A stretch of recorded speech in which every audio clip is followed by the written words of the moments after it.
Having reviewed different type of letter of credit, let's go through it again. Number one, we have revocable and irrevocable. Number two, we have usance or tenant and site.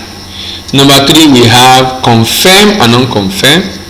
Number four, we have transferable and back-to-back. Number five, we have red clause and green clause.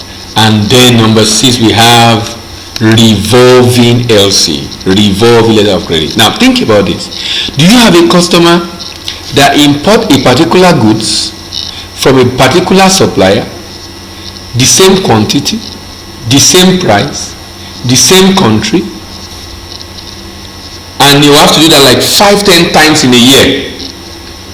Why do you have to go and be issuing letter of credit every time that transaction is taking place? You don't need to go and issue letter of credit every time that transaction is taking place. Going back to letter of credit transaction taking place is waste of time. Because the transaction is basically going to be similar, you can issue what is called a revolving letter of credit. What does this mean? What this means is that at the end of a particular transaction, instead of issuing a fresh letter of credit for the next transaction, the current letter of credit is simply revalidated or automatically available. Now, under revolving letter of credit, it can be revolving automatically. It can also be non-automatic.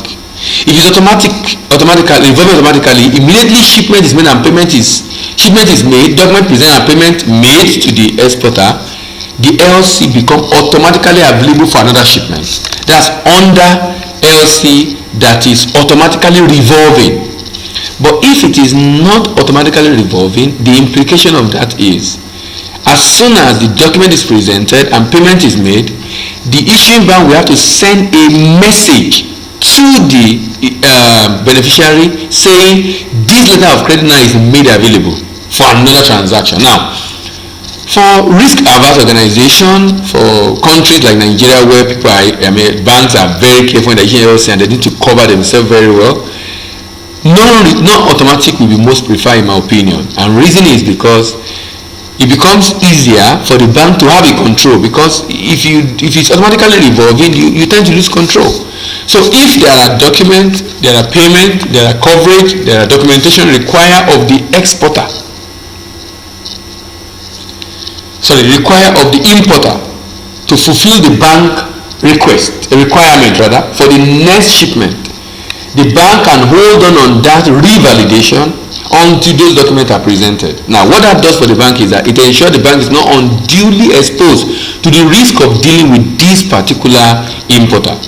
So, but basically revolving LC save us the stress of having to go through all the processes of issuing letter of credit once again, filling the LC application form, attaching the relevant document, sending it to the bank then taking it through their credit approval process, seeking approval, then sending it to the foreign operation department, and then the LC is issued.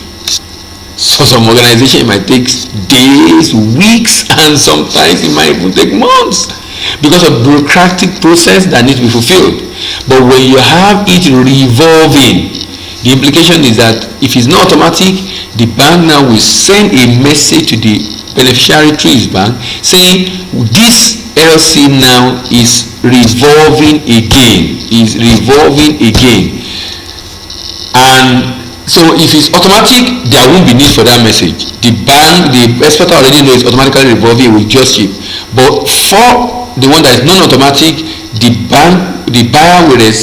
exporter will expect a message from the issuing bank indicating that this LC is now automatically available again, but not the issuance of a fresh letter of credit. I believe now you have a good understanding of letter of credit, of a different type of letter of credit, and of course the principle guiding letter of credit transaction. Thank you very much.